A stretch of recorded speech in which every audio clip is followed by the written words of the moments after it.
Buenas tardes, el día de hoy vamos a revisar el tema de planeamiento estratégico. Para poder empezar es importante saber qué puntos vamos a tocar. En primer lugar vamos a ver la formulación del plan estratégico, veremos lo que es análisis FODA, visión, misión, oportunidades y amenazas, estrategias, control, plan operativo y por último indicadores de desempeño. El planeamiento estratégico vendría a ser la hoja de ruta de toda organización para poder asegurar el cumplimiento de los objetivos que ésta pueda haber elaborado y definido. En esta hoja de ruta nosotros vamos a tomar en consideración qué recursos necesitamos, recursos materiales, recursos humanos, recursos financieros, para poder cumplir con el objetivo. Y también vamos a definir cuáles van a ser las actividades y tareas que vamos a realizar para el cumplimiento de dicho objetivo. Ahora vamos a comenzar a desarrollar el tema de la formulación del plan estratégico. Para poder formular el plan estratégico, nosotros tenemos que tomar en consideración 4 preguntas importantes. La primera es dónde estamos, dónde queremos ir, cómo llegamos a donde queremos ir y cómo lo vamos a hacer. Para responder a estas 4 preguntas, nosotros vamos a tener en consideración ciertos puntos que van a darnos las luces para poder desarrollar un planeamiento estratégico correcto. La primera pregunta es quiénes somos y por qué estamos aquí. Para responderla, nosotros vamos a desarrollar la misión y la visión de la organización, que lo vamos a revisar ahora. La segunda pregunta, ¿de dónde estamos?, la vamos a contestar realizando un análisis externo de la organización, así como un diagnóstico interno. La tercera pregunta, de a dónde queremos llegar, va a ser respondido cuando nosotros definamos objetivos estratégicos, tomando en cuenta lo que ya hayamos definido y encontrado en el análisis anterior. Y por último, ¿cómo lo hacemos y cómo sabremos si hemos llegado? Pues vamos a desarrollar planes de acción que van a estar íntimamente relacionados a estrategias, con el fin de que podamos cumplir el objetivo estratégico. Para responder la pregunta de dónde estamos, nosotros tenemos que hacer un diagnóstico de la situación actual, un análisis del entorno, un análisis interno y un análisis de la competencia. ¿Dónde queremos ir? Pues vamos a definir y establecer objetivos y metas a largo plazo. ¿Cómo podemos llegar? Vamos a poder definir esto tomando en consideración, analizando las fuerzas del mercado, conociendo la competencia y diseñando estrategias apropiadas. Ahora, la primera pregunta que vamos a comenzar a ver es ¿dónde estamos? Y ese dónde estamos lo vamos a responder elaborando la misión y la visión de la empresa. Pero para poder elaborar una visión y misión correcta, primero tenemos que saber qué es una visión. La visión son las aspiraciones o metas por alcanzar.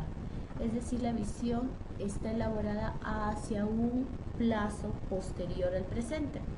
Es una proyección de lo que queremos, ¿no? Entonces, esa es la visión. La visión estratégica es el diseño de la estrategia empresarial. ¿Okay? Es decir, con estas nosotros vamos a poder avisorar hacia dónde queremos ir y qué queremos alcanzar. Ejemplos de visión, tenemos a varias empresas muy grandes, por ejemplo Microsoft. La visión que tiene Microsoft es que un ordenador esté sobre cada escritorio. Eso significa que, en otras palabras, ellos quieren tener el mercado total, ¿no?, de todo el mundo. Es a donde ellos quieren llegar. En otro lado tenemos la misión, y la misión está íntimamente relacionada con lo que hacemos en el presente, es decir, nuestra razón de ser como empresa, el sentido de nuestro accionar, que va a ser muy importante para poder cumplir con la visión, que es el futuro de lo que queremos llegar. Ejemplos de misión, pues vamos a tener, por ejemplo, el de Disney, que es ofrecer entretenimiento de calidad para personas de todo el mundo. Es la razón de ser. La razón de ser de Disney es un centro de entretenimiento. Entonces su misión es ofrecer entretenimiento. Ahora, no un entretenimiento cualquiera, sino de calidad, y también dando pie a estar relacionado con el futuro. Personas de todo el mundo. ¿Qué debe de contener la misión? La misión debe contener la estructura organizacional, criterios de asignación de recursos, la capacitación permanente, entre otros. Entonces la misión será el factor condicionante para luego analizar las fortalezas, oportunidades, debilidades y amenazas, porque la misión es la razón de ser de la organización. Si yo tengo una misión clara, es decir, qué es lo que hago, qué recursos necesito, cuál va a ser mi diferencia competitiva frente a otras organizaciones, lógicamente yo también voy a poder hacer un análisis de acuerdo a mi razón de ser, un análisis o un diagnóstico interno de la organización. Entonces nosotros tenemos que tener claro que el plan estratégico genera valor en el manejo organizado y coherente. Los objetivos y las metas, si están bien establecidas, van a generar proyectos estratégicos. Estos proyectos estratégicos se van a disgregar en tiempos diferentes, corto, mediano y largo plazo.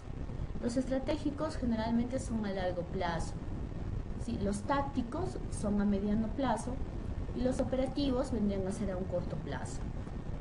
Una vez que ya puedo saber que para poder hacer un plan estratégico tengo que tener claro qué es mi misión, cuál es mi visión, voy a pasar al segundo punto, que vendría a ser el análisis FODA. Bueno, entonces el FODA es un proceso que busca determinar de manera clara, amplia y objetiva el presente y futuro de la empresa, identificando fortalezas, debilidades, determinando oportunidades y amenazas. Es un análisis de mercado, entonces es importante definir cuáles son las fortalezas que tengo, cuáles son las debilidades, las amenazas y las oportunidades. Para poder conocer los factores externos, también es importante definir e identificar a la competencia. La competencia va a jugar un rol importante para poder determinar mis amenazas. Y también el análisis social del entorno va a darme pie a poder determinar amenazas y oportunidades del entorno y posibles regulaciones gubernamentales o factores políticos. Por eso es importante tomar en consideración factores externos que estén íntimamente relacionados con la organización, es decir, los stakeholders o partes interesadas que tengan un papel muy importante en la consecución del objetivo como organización. ¿Cuáles son los componentes del planeamiento estratégico? Lo primero es determinar mi visión y mi visión. Mi misión es la propuesta de gestión de mi razón de ser, y la visión va a ser la propuesta de aspiraciones y metas que yo quiero alcanzar. En medio de esto es importante que yo pueda determinar el diagnóstico interno y el análisis externo de mi organización, es decir, mi análisis FODA. Para poder hacer el análisis FODA yo tengo que hacer un análisis externo, es decir, me va a permitir identificar cuáles son los factores importantes que no están dentro de mi organización y que pueden ser controlados o no. En este aspecto nosotros vamos a tener dos puntos: las oportunidades, que van a ser puntos positivos, ¿no?, que pueden ser explotados para poderme generar a mí una ventaja competitiva, y van a haber puntos negativos, que van a ser las amenazas, las cuales yo tengo que minimizar el riesgo de ocurrencia. Dentro del análisis relevante, yo voy a tener que tomar en consideración, para poder hacer un análisis externo, los siguientes puntos. Voy a tener que evaluar aspectos económicos del país, condiciones de crecimiento, relaciones internacionales, cambios demográficos o culturales, riesgos de los factores naturales, aspectos legales, aspectos económicos. No necesariamente voy a tomar todos estos puntos, sino que voy a tomar los puntos que estén íntimamente relacionados a mi organización y quizás otros puntos más que no estén aquí, para poder hacer análisis de factores externos. El análisis de la identificación de amenazas nos va a permitir identificar ciertos aspectos que pueden ser negativos a la organización y que en un futuro podrían ocasionar no llegar al objetivo que yo estoy planteando. Después de haber analizado la parte externa, lo importante es que yo tengo que tener en cuenta el análisis interno de la organización. El análisis interno va a estar íntimamente relacionado con determinar fortalezas y debilidades para poder mejorar mis acciones con el objetivo de cumplir una misión. En este análisis interno nosotros vamos a ver la tecnología que tenemos, las redes de comunicación que manejamos, nuestra capacidad financiera, el clima laboral interno de la organización, el nivel de recursos humanos que manejo y los materiales que dispongo, qué cambios ocurren en mi organización, si estoy cumpliendo o no con disposiciones legales o tributarias. Es decir, son factores que están dentro de mi organización, que por ende yo sí tengo control de poder manejarlos. Si es que dentro de este análisis interno yo encuentro fortalezas que van a ser puntos positivos, o puedo encontrar factores negativos que venían a ser debilidades. En ambos sentidos yo tengo el control de poder tomar acciones para poder potencializar fortalezas o menguar debilidades. ¿Ya? Entonces, una vez que yo he hecho un análisis FODA, lo que voy a plantear son estrategias con estos puntos que he determinado anteriormente. Entonces, una estrategia DA es una estrategia que va a mezclar debilidades versus amenazas. Es decir, voy a tratar de minimizar tanto las debilidades como las amenazas, ¿no? Esto es importante porque yo voy a atacar dos puntos negativos: la amenaza, que vendría a ser un factor externo, y la debilidad, que es un factor interno. Entonces voy a tratar de definir una estrategia para poder atacar dos puntos que tengan similitud o que sean semejantes, ¿no? Para poder tomar acciones parecidas. La estrategia DO es la segunda estrategia, que está ligada a debilidades versus oportunidades. Intenta minimizar las debilidades y maximizar las oportunidades. Puedes identificar oportunidades en el medio externo, pero tener debilidades organizacionales que le eviten aprovechar la ventaja del mercado. Ambas tienen que tener una relación para yo poder definir una estrategia que pueda potencializar la oportunidad y disminuir la debilidad. La siguiente estrategia es la estrategia FA, son fortalezas versus amenazas. Se basa en que las fortalezas de la institución puedan copar con las amenazas del medio externo. Su objetivo es maximizar las primeras, es decir, las fortalezas, mientras minimizamos las amenazas. No significa de que una institución fuerte tenga que dedicarse a buscar amenazas en el medio externo para enfrentarlas. Por lo contrario, las fortalezas de una institución deben ser usadas con mucho cuidado y discreción. La otra estrategia es la estrategia FO, que es una estrategia maxi-maxi, significa maximizar fortalezas y también oportunidades. Entonces, esta de aquí va a estar íntimamente ligada a potencializar aspectos positivos, tanto internos como externos. Y esta es la matriz de estrategias, en donde vamos a tener oportunidades, amenazas, fortalezas y debilidades, y vamos a empezar a hacer nuestras estrategias. Para poder tener claro qué es un plan estratégico, vamos a tener que hacer ciertas consideraciones en cuanto a lo que son conceptos. La planificación estratégica es a largo plazo, ¿no? ¿Qué hacer y cómo hacer en un plazo largo? Generalmente un plan estratégico va de un año más. Tiene énfasis en la búsqueda de permanencia en la institución, es decir, es una estrategia que está desarrollada para la continuidad del negocio. Incluye misión, visión, futuro, valores corporativos, objetivos.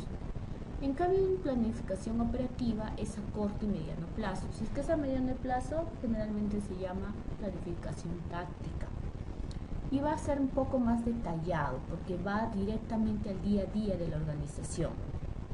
Es decir, esta estrategia se va a disgregar en planificaciones operativas, en donde voy a tener programas o proyectos específicos, donde sí voy a colocar actividades, plazos y responsables, porque tengo que ser más puntual según cada objetivo pequeño que yo tenga. Cada objetivo pequeño al final me va a dar el resultado del cumplimiento del objetivo grande que vendría a ser el objetivo estratégico. Este es un ejemplo de un plan operativo.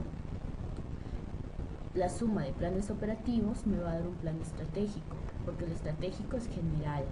Gastan las actividades, los cronogramas responsables y el indicador de gestión. Este es un ejemplo, no significa que tenga que ser tal cual. Yo puedo agregarle una variable más para poder hacer quizás un plan operativo mucho más alineado a mi organización. El control es muy importante. Dentro de la planificación, dentro de la organización, dirección y ejecución. Dentro de la planificación yo estoy colocando pues ciertas actividades, ciertas tareas, responsables, indicadores. Cuando comience a organizarlo y ya esté en proceso de ejecución, yo voy a comenzar a evaluar si lo que yo he planificado realmente es lo que se da en la realidad. Si es que no llegara a darse de la manera que yo lo he planificado, pues tengo que hacer una retroalimentación y quizás hacer algunos cambios o algunos ajustes. Dentro de los sistemas de gestión, nada es permanente, todo está en proceso de cambio y de mejora. ¿Cuál es el proceso que integra la planificación y el control? Como ya lo hemos venido mencionando, lo primero que tengo que hacer es definir la visión y la misión de la empresa para luego poder determinar los objetivos. Estos objetivos yo los voy a poder alinear y voy a poder saber si los estoy cumpliendo cuando determine indicadores. Los indicadores, bueno, vamos a verlos a continuación, pero estos indicadores me van a dar pues ciertos resultados que a plazos establecidos se llaman metas. En general son mediciones.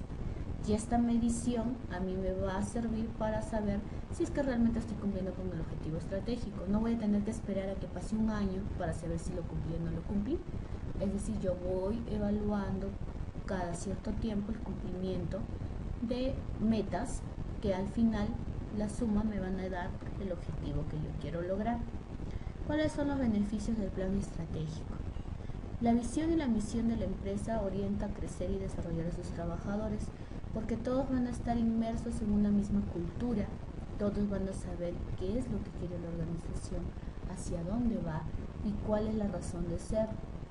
Pero para esto es necesario tener un plan estratégico que sea coherente y factible. Yo no puedo copiar y pegar un plan estratégico de una organización. Necesito realizarla y elaborarla de acuerdo a la naturaleza de cada una de ellas. Ahora, hemos hablado de indicadores. ¿Qué es un indicador? Según la Real Academia Española, un indicador es que indica o sirve para indicar. No nos da mucho pie a saber realmente qué es. Él proviene del latín indicare, que significa mostrar o significar algo, con señales o con indicios. Pues bien, el indicador es una señal o es un aviso que nos entrega una información. Se relaciona directamente y siempre con un objetivo. Por ejemplo, el objetivo que tenemos aquí es aumentar el nivel de escolaridad del país. Entonces el indicador será los años promedio de escolaridad por habitante del país. Yo voy a tener que definir un objetivo y para saber que he logrado el objetivo, pues voy a hacer un indicador que me diga o que me pueda dar luces que realmente estoy cumpliendo con el objetivo. Un número es solo un número. Si yo digo 124, pues es 124. Pero si es que es un indicador, este se convierte en un dato. Ya no es solo un número, es una estadística. ¿Ya? Si digo 124, bueno, no suena nada. Pero si digo número de personas capacitadas igual a 124, ya me está dando un dato. Todo indicador expresa una relación entre dos o más variables. Eso es muy importante. No debemos de olvidarlo. Es la relación entre dos o más variables. Número de personas capacitadas sobre el total de personas que trabajan en la institución. Son dos variables. El número de personas que han sido capacitadas y la otra variable es el total de personas que trabajan en la institución. La relación entre ellas me dará el porcentaje de personas que estén capacitadas. en un cierto tiempo. ¿Cuáles son las condiciones para que realmente sean indicadores? La primera es que exprese una relación, es decir, ¿qué se mide sobre qué universo o contexto? Como lo hemos visto hace un momento, ¿qué se va a medir? El número de personas capacitadas. ¿Y sobre qué? ¿Sobre qué universo? Sobre el total de personas que trabajan. Entonces, para que sea un indicador, tiene que haber una relación, tiene que expresar una relación. Lo segundo es que el nombre del indicador sea autoexplicativo. No puedo hacer un nombre que solamente yo entienda. Cualquier persona que lea el indicador tiene que ser capaz de entender de qué se está tratando o qué dato quiere dar a conocer.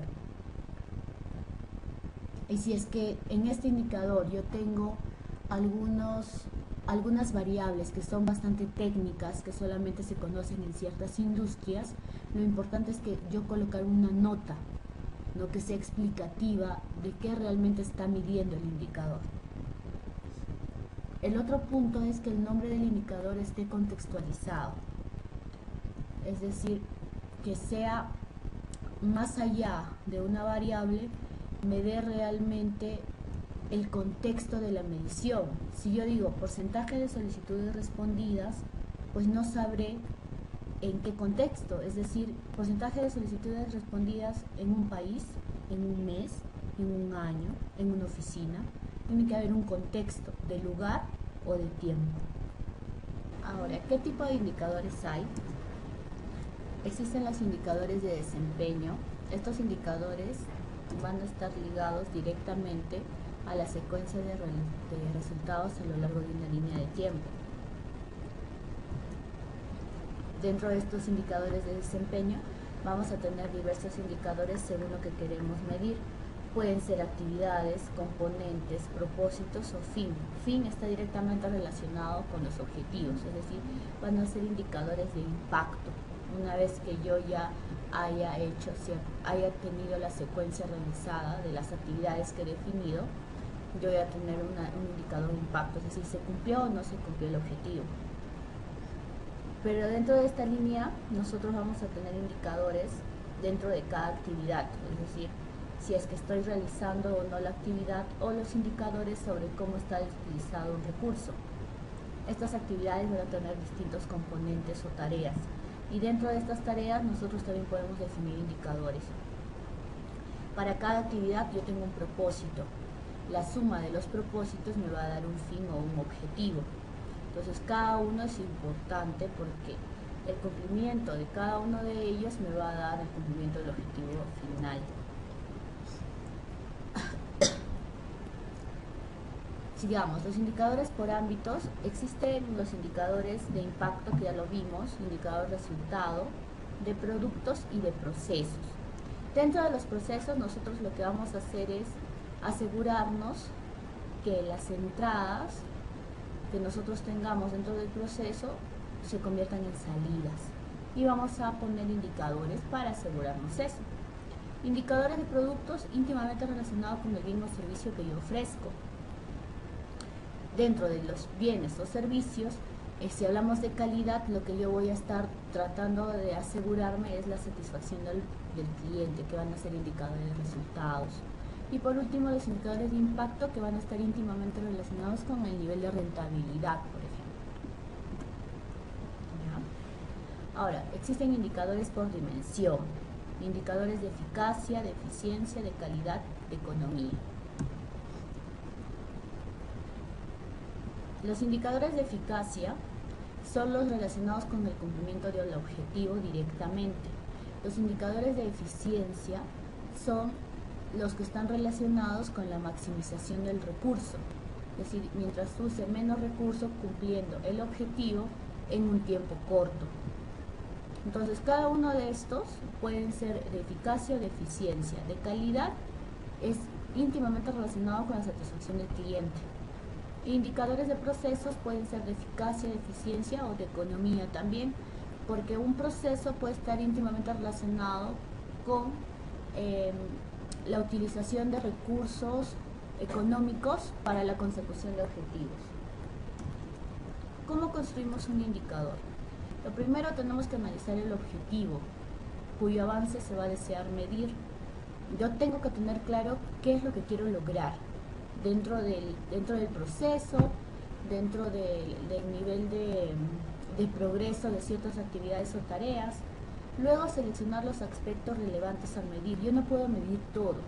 Yo tengo que medir aquellos puntos críticos o cuellos de botella que realmente me den a mí el aseguramiento de cumplir con el objetivo. Luego de haber definido esto, yo tengo que determinar el nombre del indicador y la fórmula de cálculo. Valido el indicador, es decir, sirve, puedo medirlo, establezco los medios de verificación. ¿Cómo es que yo voy a medir de manera periódica para poder asegurarme que el indicador se está cumpliendo? Y esto está íntimamente relacionado con la frecuencia de cálculo, la línea base y metas. Antes de poder definir y comenzar a hacerle un seguimiento al indicador, yo tengo que hacer una línea base, es decir, una medición inicial. No importa si no existen en ese momento datos que quizás con el tiempo se van a ir formando, pero yo tengo que tener un indicador de línea base para saber desde ese punto de línea base, es decir, del punto cero a una proyección, cuánto es lo que he avanzado. Vayamos por partes. El primer paso es analizar el objetivo cuyo avance se desea medir. Para esto nosotros vamos a tener sentido en un indicador debe estar asociado a un objetivo. Si el objetivo no está bien definido, lógicamente el indicador tampoco. Por ende, para nosotros tener un buen indicador tenemos que tener los objetivos claros y precisos.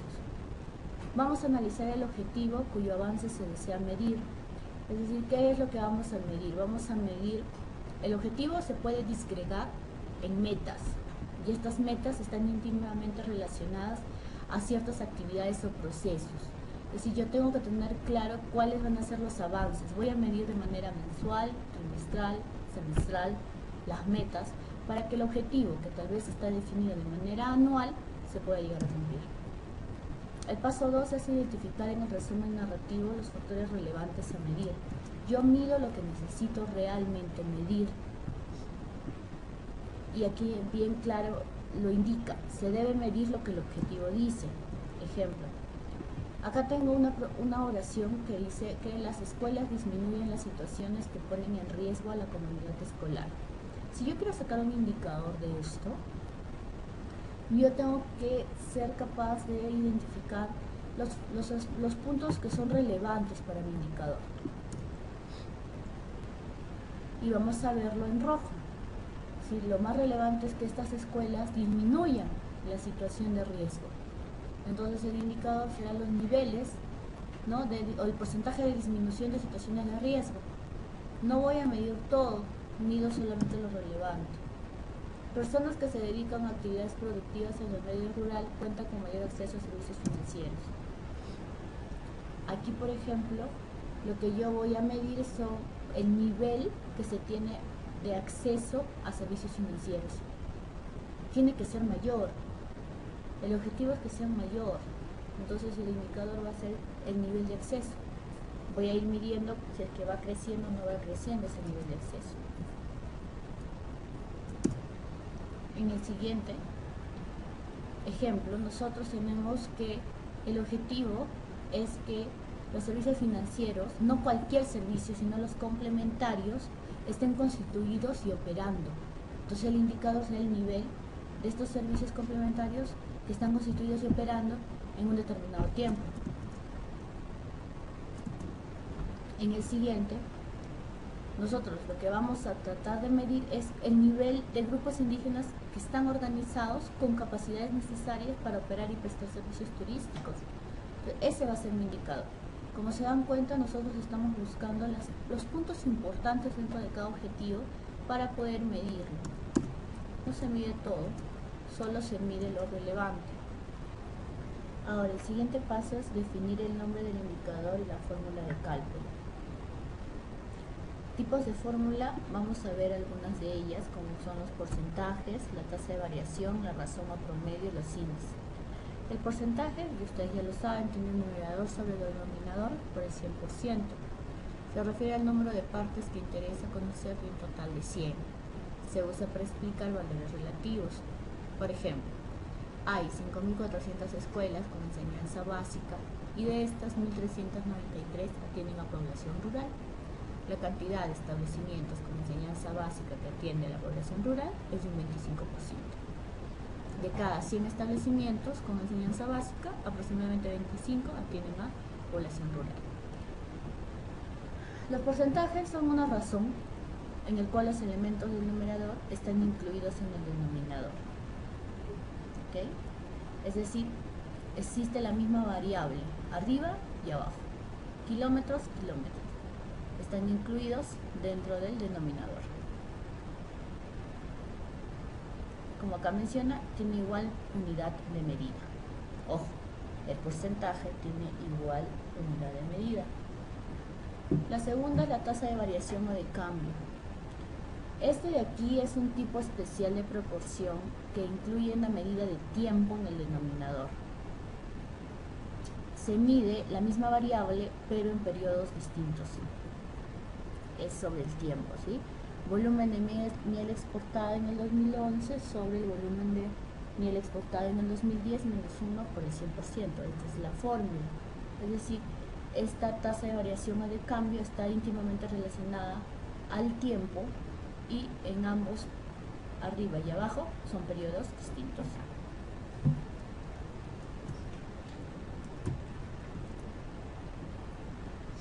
Como ya lo hemos mencionado, se mide una misma variable pero en periodos diferentes, ¿sí?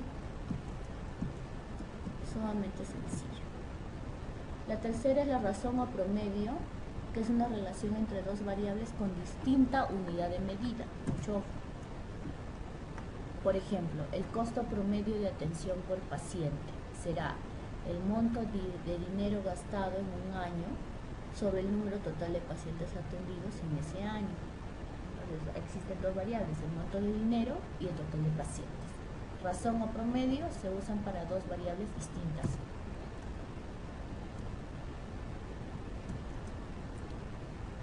¿Sí? Acá, por ejemplo, tenemos otro sobre razón o promedio, total de alumnos de educación media en un determinado año sobre el total de profesores de educación media en ese año. Y lo que vamos a obtener es alumnos promedio por profesor. ¿Cómo se construyen los indicadores? El indicador está constituido por la unidad de medida, el nombre del indicador y el contexto. Tenemos ciertas unidades de medida, pueden ser tasa de variación, porcentaje, promedio. Lo importante aquí es que nosotros podamos definir un nombre del indicador que sea autoexplicativo también, que pueda entenderse fácilmente, y determinar los límites de esta medición, que es llamado contexto. Para poder hacer un seguimiento del indicador, nosotros podemos elaborar fichas, en donde tengamos claramente identificado el nombre del indicador, la dimensión del indicador, la definición del indicador, el método de cálculo, el año de medición, el ámbito del indicador y la unidad de medida. Por ejemplo, un indicador puede ser el porcentaje de aviones con un sistema determinado de visibilidad. La dimensión del indicador será la eficacia, porque nosotros tenemos un objetivo, número de aviones con sistema de aterrizaje. La definición del indicador mide la proporción de aviones que tiene este sistema sobre el total de aviones que participan en el programa. El método de cálculo será el número total de aviones con este sistema sobre el total de aviones del programa. Vamos a determinar cuál va a ser el año de medición. El ámbito del indicador es un producto, son aviones, y la unidad de medida que va a ser porcentaje. Paso 4 es validar el indicador. Cada indicador propuesto debe ser validado técnicamente según los siguientes criterios. Tiene que ser relevante, es decir, debe reflejar una dimensión importante del logro del objetivo. Yo no puedo medir todo el objetivo, tengo que medir solamente lo que realmente a mí me importa para que el objetivo se cumpla. Debe ser pertinente, preciso e inequívoco. No hay dudas respecto de qué se está midiendo y es suficiente para emitir un juicio respecto del desempeño. Eso tiene que ser puntual. Cada indicador también tiene que seguir los siguientes criterios. Es costo razonable. ¿Puedo yo medir el indicador sin generar mayores costos para la organización? Confiable. ¿Cualquier persona puede comprobar los resultados de este indicador? Íntegro. Los indicadores tienen que contemplar las dimensiones de desempeño necesarias y tiene que tener un aporte marginal, es decir, si hay más de un indicador para medir el desempeño en un objetivo, debe de proveer información adicional. Es decir, no puedo tener indicadores que al final me den lo mismo, la misma información de diferente manera. Si voy a tener varios indicadores para un objetivo, cada uno me tiene que dar algo adicional. El paso 5 es establecer medios de verificación. Es decir, yo tengo que verificar que los indicadores son necesarios y suficientes para obtener la información que yo requiero. Tengo que tener metas, línea base y frecuencia de medición. Las metas son las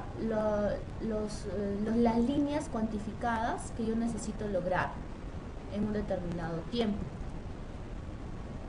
¿Cuánto logramos y qué valor vamos a obtener en tiempos más cortos para que la suma sea la consecución del objetivo? Es decir, tengo un objetivo, tengo un indicador y tengo una meta. El objetivo es aumentar el nivel de escolaridad primaria. El indicador, el porcentaje de alumnos egresados de educación primaria. Y la meta va a ser un 75%. Es decir, la meta que yo tengo que llegar para poder cumplir con el objetivo. No voy a necesariamente tener una meta del 100% porque tal vez estoy empezando como un sistema o implementando un proyecto. Entonces yo me pongo una meta más pequeña. Ahora, esta meta de 75 puede ser a final de año, pero no voy a tener que esperar hasta final de año para obtener la meta. Entonces voy a hacer metas a cortos plazos, es decir, puedo comenzar a medir trimestralmente y quizás no llegar a 75 e ir sumando porcentajes hasta llegar al 75 al final. Acá tenemos otro ejemplo. El objetivo es mejorar la competitividad de los negocios de pymes y el indicador va a ser el porcentaje de incremento en el número de empleos de empresas con asistencia técnica. La meta será el 50-65%. Ojo, la meta tiene que estar ligada a un periodo de tiempo. ¿Dentro de cuánto yo tengo que obtenerla? Eso es muy importante. El resultado de la medición del indicador va a entregarme un valor y este valor con la meta me va a decir si he logrado o no cumplir con lo que yo había planeado. El indicador puede ser el porcentaje de gastos administrativos del programa. El valor obtenido por el indicador en el 2013 es el 15% y la meta del indicador era un 12%. Entonces el valor del indicador en el 2014 es 11,5%. La meta era 12 y yo he logrado el 11,5%. Sí, he disminuido los gastos administrativos más allá del indicador, más allá de la meta. Lo he disminuido más allá de la meta. En este caso sí se logró la meta. ¿Ok? ¿Cuáles son los requisitos de estas metas que deben ser posibles de cumplir? Yo tengo que ponerme metas que realmente cumplan, porque un 100% para algo que recién está empezando es casi muy difícil poder lograrlo. Entonces tengo que ponerme una meta más coherente. Su logro debe depender de programas o de supuestos. Deben de establecerse en un plazo determinado, claramente identificados en un contexto. Deben ser conocidos y acordados por todas las personas que estén involucradas en la consecución de la meta. Eso es importante. Ahora, para poder establecer las metas, tenemos que tomar como referencias y compararlo con el actual desempeño, si es que existiera. Si es que la meta existe, nosotros tomamos como referencias que ya tenemos un histórico de cómo estamos yendo más o menos para poder ponernos una meta, ¿no? Si siempre estamos en ventas en un 60-65%, la meta pues tendrá que ser un poquito más allá del 50-65%. No voy a ponerme 100 porque desde hace 5 años yo solamente tengo logros desde el 50-65%, porque probablemente puedo ponerme un 70, pero no un 100, porque el histórico me dice que no voy a lograr un 100. Pero si no existe, nosotros tenemos que construir una línea base, es decir, desde cero. Y podemos usar también desempeños históricos, no de mi organización, sino de otras organizaciones, y eso se llama benchmarking. Puedo hacer un modelo de otra organización, copiarla y más o menos tomar como referencia las metas que esa organización tiene, que acá justamente dice, ¿no? Benchmarking. ¿Y qué será una línea base? Es un dato que se toma de inicio para establecer los valores futuros a alcanzar. Es muy importante porque es la foto actual con la cual yo voy a poder compararme después de mi gestión. Si después de un año yo he logrado incrementar las ventas de una línea base que yo tenía un 50% de ventas a un 75% de ventas, es bastante. Pero si no tengo la línea base, es decir, de dónde yo partí, no voy a poder saber cuál ha sido la generación o el valor añadido que le he dado a la organización. ¿Okay? Entonces, esta línea base debe realizarse cuando recién se está iniciando una gestión, o se va a determinar o se va a hacer ciertas actividades para obtener un objetivo. Es la primera medición y con ella me va a permitir hacer comparaciones posteriores. Es muy importante. Gráficamente el modelo de evaluación podría representarse de la siguiente forma. Antes, situación inicial, es decir, línea base, cuando ya tengo el programa, el proyecto, y después. Y en base a esto hago una medición. Y ahí yo voy a saber cuál ha sido el porcentaje de avance.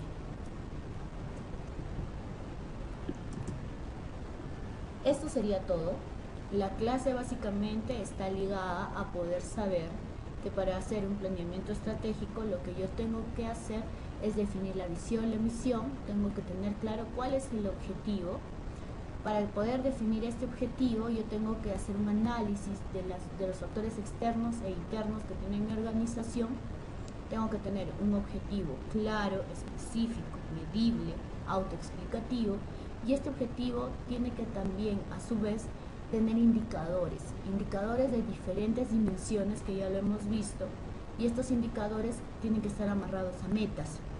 Objetivos, indicadores y metas me van a dar en su conjunto la consecución de realmente que el negocio continúe. Esa es la idea. Yo tengo que tener claramente la medición para poder saber si los objetivos se están cumpliendo y por ende si es que existe la continuidad del negocio. Tiene que estar claro de que estos indicadores tienen diferentes clasificaciones y yo tengo que tomar las que realmente me den un valor agregado a mi organización.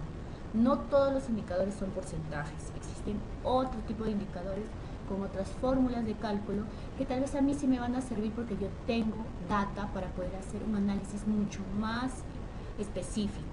Entonces la idea es que ustedes comiencen a crear indicadores que vayan más allá de un porcentaje y que sepan identificar cuáles son los puntos más relevantes de un objetivo y en base a eso determinar un indicador. Eso es lo que tenemos que lograr después de esta clase, ¿ok? Eso sería todo. Estoy extensa de poder ayudarlos en todo lo que necesiten y si de haber alguna duda, no tengan ningún temor en poder escribir. Muchas gracias.